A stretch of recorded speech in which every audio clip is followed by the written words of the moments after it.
afternoon everyone, welcome back of another vlog of our channel. ব্লগটা শুরু করেছি একটু আগেই, দেখেইছো তোমরা। ঘরের পুজো টুজো সব কমপ্লিট করে এখন 3:15 মতো বাজে, যেমন তোমাদেরকে কালকে বলছিলাম। তো আমরা এখন যাচ্ছি সবাই মিলে রথের দড়ি টানতে গঙ্গামা সার্কেলের মন্দিরে। ওটা সর্বমূর্তি টেম্পল, তো সমস্ত রকম দেবদেবীর মূর্তি রয়েছে। তো জগন্নাথ ঠাকুরেরও মূর্তি রয়েছে, জগন্নাথ, বলরাম, সুভদ্রা। তো সেই জন্য ওখানে বিশাল বড় করে রথ সাজায়, আর বাড়ির কাছে ওটাই পড়ে। তো সেই জন্যই আর কি সবাই মিলে যাচ্ছি, আর ফার্স্ট টাইম যাচ্ছি।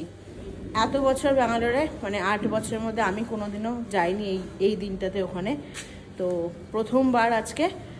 চলো যাওয়া যাক। আমি তো দেখবই কীরকম কী এক্সপিরিয়েন্স ব্যাঙ্গালোরে রথের দড়ি টানতে, কীরকম এক্সপিরিয়েন্স সেটা আমি ডেফিনেটলি নিজে উপভোগ করব, তার সাথে তোমাদের সাথেও শেয়ার করবো। যে শিকুলালার আউটফিট, শিকুলালা দেখিয়ে দাও। শিকু আর ঘন্টু আজকে ইয়েলো পরেছে, ভাই বোন। এই যে, আর অর্ঘ রেড, হনি রেড, আর আমিও রেড অ্যান্ড হোয়াইট। আমরা হনি যদিও রেড অ্যান্ড ব্লু, যাই হোক আমরা দুজনে একজন পেয়ার আপ করেছি, আর ঘন্টু আর শিকি পেয়ার আপ করেছি। তো যাই হোক, আমরা সবাই স্কুটিতে করে বেরোচ্ছি আজকে, কারণ প্রথমবার যাবো যেহেতু কোনো আইডিয়া নেই। আর ডেফিনেটলি ওখানে প্রচুর প্রচুর ভিড় হবে, কারণ নিয়ারেস্টে ওই একটাই মন্দির যেখানে জগন্নাথের এই দিনে রথ, সোজা রথের দিনে রথ টানা হয়। তো সেই জন্য ভিড় হবে ভেবেই গাড়ি নিয়ে পার্কিং কোথায় পাবো কী পাবো মুশকিল। তো সেই জন্যই এখন সবাই স্কুটিতে করে বেরোচ্ছি।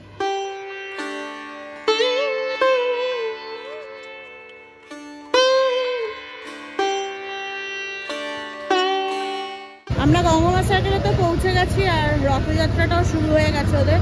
সবে মনে হয় জাস্ট বার করেছে, অর্ঘ গেল পার্কিংয়ে গাড়িটাকে রাখতে। বেশ ভালোই ভিড়। চলো দেখা যাক কীরকম কি হয়। পর্যন্ত সুভদ্রা আর বলরাম দেখতে পাচ্ছ, বলরাম আর সুভদ্রা এই দুজনই এসেছে।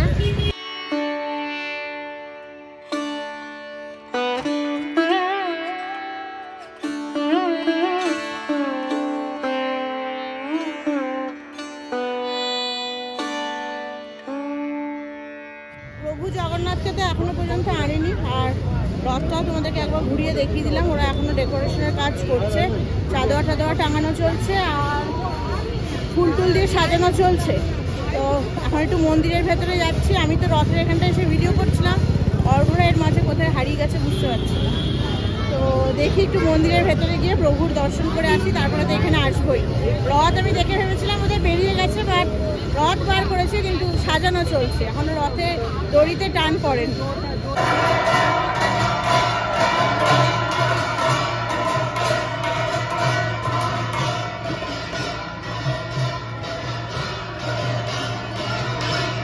মন্দিরে ঢোকার সময় দেখতে পাই এই দৃশ্য, সেটা হচ্ছে যেরকম তোমাদেরকে বললাম যে প্রভু জগন্নাথকে তখনও আনা হয়নি। তো এখানে সেটারই আয়োজন, মানে প্রস্তুতি চলছে। দেখো জগন্নাথ ঠাকুর এবার তার রথে যাবে, রথে চড়বে। তো সেই জন্য সমস্ত মানুষ, সমস্ত ভক্তরা তাকে বেশ নাচিয়ে রথে নিয়ে যাবে, তারই প্রস্তুতি চলছে।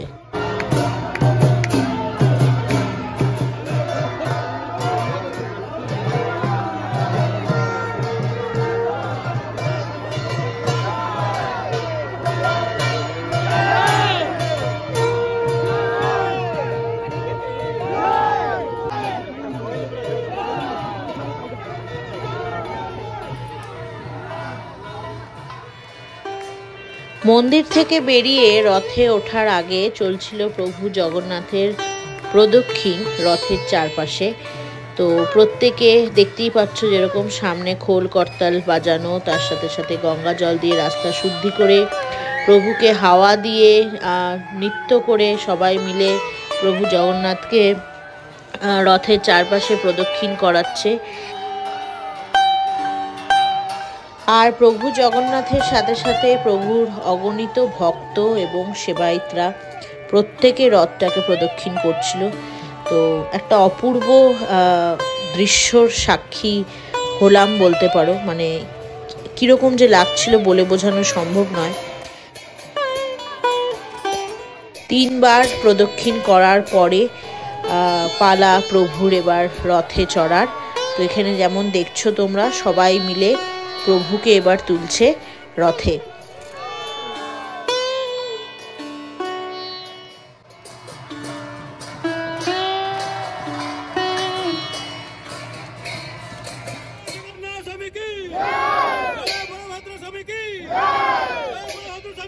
जय बलभद्र स्वामी की जय माता सुभद्रा की प्रभु की रथ यात्रा की रथ यात्रा की रथ यात्रा की। नागपुरी में केवल पृथ्वी के हर कोने में रथ यात्रा उत्सव मनाया जा रहा है और आप लोग इस उत्सव में शामिल हैं। हमें बहुत खुशी है। एक बार फिर से बोलिए जय जगन्नाथ स्वामी के, जय जगन्नाथ स्वामी के, जय जगन्नाथ स्वामी के। बंधुमानଙ୍କୁ जगन्नाथ प्रेमी बंधुमानଙ୍କୁ पुणी थे स्वागत करुची। রথের দড়ি ধরতে এখন রাজা আসছে, তো সেই জন্যই আমরা এখন সবাই এদিকে দাঁড়িয়ে আছি। এখান থেকে আসবে ঘোড়া চলে গেছে ওদিকে, অর্ঘ্যমণি ঘন্টি আমি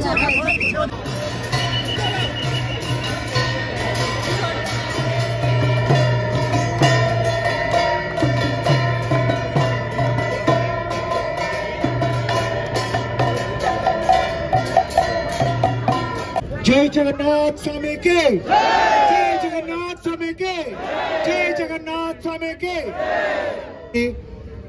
एयर कमोडर संतोष केपी हेगड़े सर और भावना मैम जो कि आफा लोकल की प्रेसिडेंट है, वो हमारे साथ मौजूद है अभी। और अभी तुरंत छेरा पहरा का जो प्रक्रिया है वो शुरू होने वाला है। छेरा पहरा ये जो प्रक्रिया है मैं आपको सबको बता देता हूँ। ये दो उड़िया वर्ड है, जो उड़िया शब्द है छेरा और पहरा। छेरा मतलब कूड़ा कचरा, पहरा मतलब साफ करना, झाड़ू करना। जो पुरी का राजा है उनका राज सिंहासन के ऊपर रहते हुए भी वो इतना छोटा काम करने के लिए तैयार होते हैं। इसके कारण दो है। सबसे पहला कारण है काम में कोई ऊंच नीच नहीं होता है, हर कोई सब कुछ करना चाहिए, झाड़ू करना चाहिए, कोई घर का काम भी नहीं छोड़ना चाहिए। दूसरी बात है इस माध्यम से राजा दूसरों को एक ज्ञान देते हैं कि हमारा दिल के अंदर, जो हृदय के अंदर, जो दिमाग के अंदर जो कचरा है हम उसको साफ कर देना चाहिए, भक्ति भाव उत्पन्न होना चाहिए। बोलो सभी जय जगन्नाथ स्वामी के, जय जगन्नाथ स्वामी के, जय जगन्नाथ स्वामी के, जय बलभद्र स्वामी के, जय सुभद्रा माता के, जय सुदर्शन महाप्रभु के, रथ यात्रा के, पूरी धाम के, सनातन धर्म के।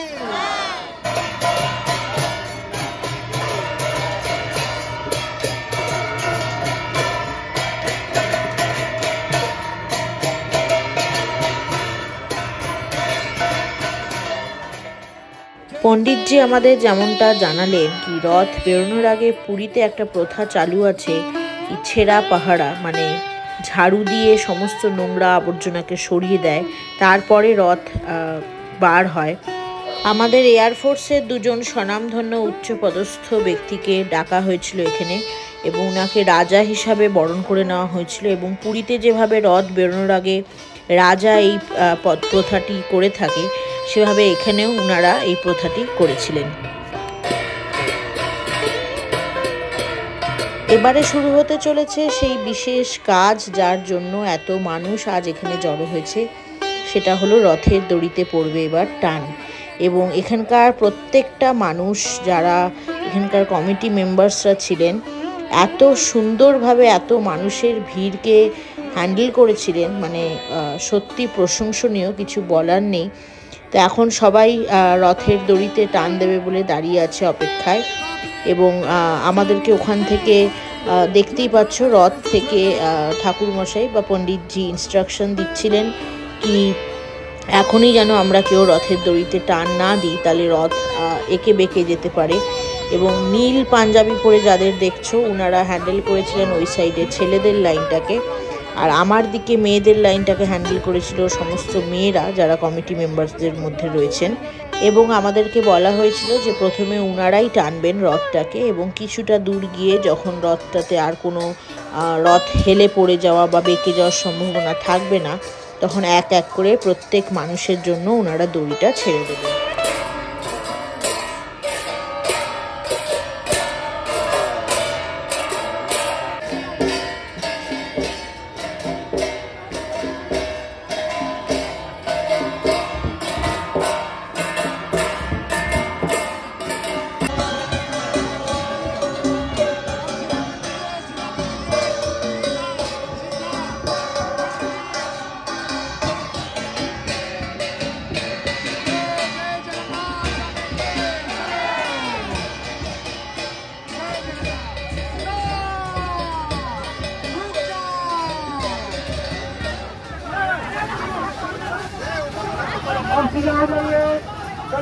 রথ টানা তো কমপ্লিট, মানে রথের দড়িতে হাত দিতে পেরেছি, এটাই বিশাল। এখনো রথ যাচ্ছে, বাট আমি কিছুটা গিয়ে ফিরে আসছি। এত ধাক্কাধাক্কি, মানে আর পুরোটা পারছিলাম না করতে। যাই হোক, এখনো অনেকটা যাবে রথ, এই পুরো রাস্তাটাই যাবে। তো সেই জন্য আমি যতটা সম্ভব হলো প্রায় আধারও বেশি চলে গেছে, আর একটু যাবে। তো অর্ঘ্যকে এখন খুঁজতে হবে। আমি এখন ব্যাক আবার মন্দিরের দিকে যাচ্ছি। অর্ঘ্যকে ওই দিকটায় দাঁড় করিয়ে দিচ্ছিল, সে মেয়েরা একদিকে ছেলেরা একদিকে। ধাক্কাধাক্কিটা এড়ানোর জন্য যখন শুরু হয় রশি টানা, এত ভিড় কি মানে কি বলবো আর। যাই হোক, এখন মেইন চ্যালেঞ্জ হচ্ছে অর্ঘ্যকে খুঁজে পাওয়া, কারণ অর্ঘ্যকে ফোনও করতে পারছি না। আসলে ফোন করলে যদি ওখানে থেকে থাকে, এত ভিড়ের মধ্যে ও তুলতে পারবে না। আর বাইরে আছে কিনা সেই জন্যই অ্যাকচুয়ালি আগে মন্দিরের দিকটায় যাচ্ছি, যে যদি ওদিকটায় ও দাঁড়িয়ে থাকে কিছুটা হাত দিয়েই, তাহলে হয়তো ওখানটায় পেয়ে যাব। আর নয়তো একটু পৌঁছাক, তারপরে 5-10 মিনিট পরে ফোন করবো। চলো যাই, আপাতত রথ তো ওদিকে এগোচ্ছে, আমি দেখি অর্ঘ্যর কি আপডেট জানাচ্ছি তোমাদেরকে। আর সেই ফাঁকে একটু মন্দিরটাও ঘুরে নেব।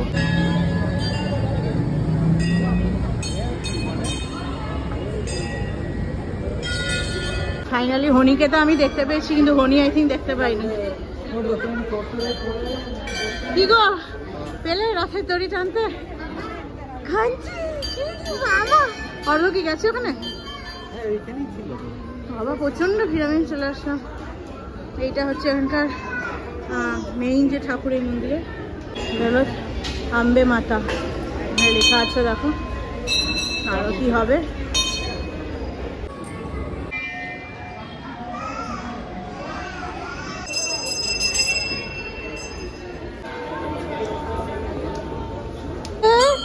রাত দেখলে বাবা, নাচি কই কিনেছ? হ্যাঁ, বাজানো হচ্ছে। এই যে ঘন্টু দাঁড়িয়েছে, বেল বাজাচ্ছে। ঘন্টা ঘন্টা, আমিও বেল বলছি ভাই। ঘন্টা ঘন্টা বাজাবি? এই দেখ, টাং করে বাজাচ্ছে। এত উঁচুতে লোকে হাত পাচ্ছে না। এই যে ঘন্টা, টাং টাং টাং। এটাও হাত পাচ্ছে না।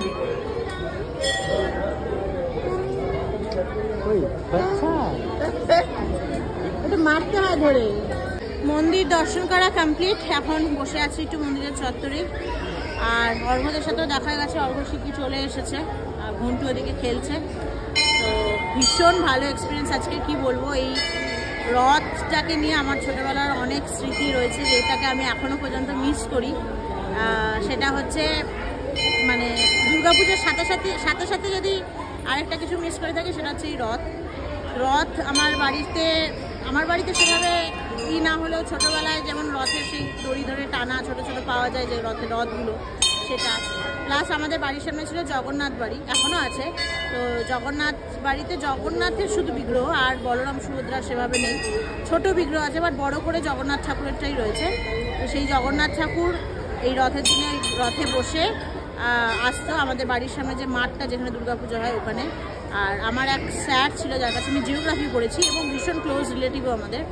তো উনার বাড়িতে, ওটা হচ্ছে মাসির বাড়ি, তো উনার বাড়িতে জগন্নাথ প্রভু যেত এই 7 দিনের জন্য থাকতে। এবং উনার মেয়ে আমার বন্ধু, খুব ক্লোজ ফ্রেন্ড। তো সেই জন্য মানে এই রথটার সময় এই সময় বেরোতো অ্যাকচুয়ালি রথটা একটু দেরি করে। তো প্রত্যেকবার বাড়ির সামনে যখনই আসতো আমি ওখানে যেতাম, এবং ওদের বাড়িতে সেই স্নানযাত্রা উৎসব, সোজা রথ, উল্টো রথ সব কিছুতে নেমন্তন্ন থাকতো। ওটা একটা আলাদাই অনুভূতি। তো সেটা ডেফিনেটলি এখানে পাই না, বাট এত বছর পরে, আমি এখানে তো অনেকদিন ধরে 8 বছর ধরে আছি, বাট কোনোদিনও আসিনি। এখানে এবার এসে এত ভালো লাগছে, এত সুন্দরভাবে হলো। আর যদিও একটু ধস্তাধস্তি ধাক্কাধাক্কি হয়েছিল, বাট সবটাই ঠাকুরের রথের ওই রশ্মিটাকে 2 সেকেন্ডের জন্য লোক ছোবে বলে। কিন্তু মানে অনুভূতিটা যে কি বলবো, জাস্ট গায়ে কাটা দিচ্ছিল যখন রথের দড়িটা ধরে টানছিলাম। একজন তো উনার বাড়ির যে আরাধ্য দেবতা আমরা জগন্নাথ বলরাম সুভদ্রা, উনি নিয়ে এসেছেন, যেমন আমরা গোপালকে নিয়ে আসি, তোমরা হয়তো দেখেওছো ভিডিওতে, উনি নিয়ে এসেছেন, উনি রথে রাখলেন উনাকে। ভীষণ ভালো ফিলিংস। আর এটা ছাড়াও আমার রথের সাথে আরেকটা যেটা ইমোশন, মানে আরেকটা যেটা ভালো লাগা জড়িয়ে আছে, ছোটোবেলার স্মৃতি জড়িয়ে আছে, সেটা হচ্ছে রথের মেলা। যারা নৈহাটিতে থাকো তারা ডেফিনেটলি জানো, বা আশেপাশেও যারা থাকো।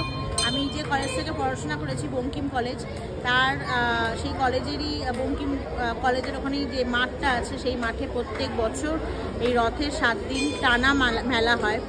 আর এই রথের মেলা মানে কি বলবো, ছোটোবেলায় আমি আমার এক কাকু ছিল, নাড়ু কাকু, মা বাবার সাথে কোনোদিনও যাইনি। আজকে নাড়ু কাকুর কথাটা বলতেই হবে, নাড়ু কাকুর ছেলে ভিডিও দেখে আবার, আমি জানি। তো নাড়ু কাকুর সাথে আমি ছোট্টবেলা থেকে প্রত্যেকবার 7 দিনের মেলায় 4 থেকে 5 দিন তো যেতামই। আর গিয়ে বিভিন্ন রকম জিনিস কেনা, আর আসার সময় এক হাতে একটা জিলাপির প্যাকেট আর আরেক হাতে একটা পাঁপড়। এইটা ছাড়া মানে রথের মেলা ইনকমপ্লিট, যেটা ভীষণ মিস করি। বাট ব্যাঙ্গালোরে রথের মেলা ডেফিনেটলি সম্ভব নয় পাওয়া, কিন্তু সেটা না হলেও এই যে এবার রথ টানলাম এত ভালো লাগলো, মানে ভাষায় হয়তো বোঝানো সম্ভব না। আর ডেফিনেটলি নেক্সট টাইম থেকে আমি চেষ্টা করবো আজকের দিনটাতে অ্যাটলিস্ট এসে রথের দড়ি ছুঁয়ে যাওয়া। ওই দেখো ওই দেখো, ওই দেখো ঘন্টি বাজাবে, দেখো নাচ করছে, দেখ পুলিশ একজন, এই দেখো, এই দেখো এখনই এখানে ঘন্টা বাজাতে গিয়ে পড়ে দেখো কত জায়গায় এর কোনদিন মাথাটা টপাত করে ফেটে যাবে। আর এখন বায়না শুরু হয়েছে রথের দড়ি টেনে এসে পাঙ্কুন খাবো। রথের দড়ি টেনে জিলাপি আর পাঁপড় ভাজা খেতে হয়, পাঁপড় ভাজা খেতে হয়, জিলাপি আর পাঁপড় ভাজা। আমি বলছি জিলাপি আর পাঁপড় ভাজা, রথ টেনে কেউ পাঙ্কুন খায় না। না প্লিজ প্লিজ না, রথ শোন শোন, রথ টেনে কেউ পাঙ্কুন খায় না। ঠাকুর নম করে আসো, নম করে আসো, আরতি হচ্ছে, যাও। কেমন লাগলো? কত দূর গেছিলে তুমি? রশ্মি 2 জায়গায় ছিঁড়েছে, এত লোকে ধস্তাধস্তি করছিল। আমি তো একদম স্টার্টিংয়েই ছিলাম। পেরেছো, ধরতে পেরেছো? স্টার্টিং থেকে ধরতে দিল? আমার তো ওই বৌদিটার সাথে দেখা হলো পুজো কমিটির, ও ধরছিল, তারপরে আমি এসে ধরলাম মাঝখান থেকে। ওর নামটা আমার ঠিক মনে নেই, ওই আমাকে দিল। এসেছো তুমি এইটাতে এখানে কোনোবার রথে? কোনোবার আসেনি? সে তো জানি, তুমি এসেছো। আর আগে মানে আগে বলছি মানে পাটনায় রথ হয় না? কেমন লাগলো? আমি ইন্টারভিউ নিচ্ছি সবার।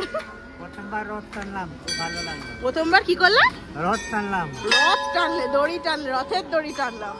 এবার বাড়ি থেকে পাঁপড় ভেজে দেবে, দোকান থেকে জিলাপি কিনবো, না হলে রথ হবে না।